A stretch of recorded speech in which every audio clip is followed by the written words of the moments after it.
Welcome to Luca and Miguel. Enjoy the video. Start by confirming you have the active SIM that the carrier recognizes and that Ussd is allowed. This ensures commands reach the network.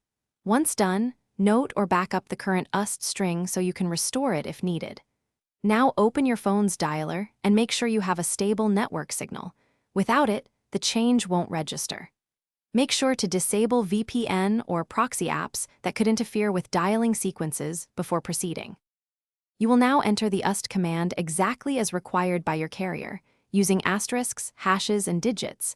This is critical because one wrong character will fail.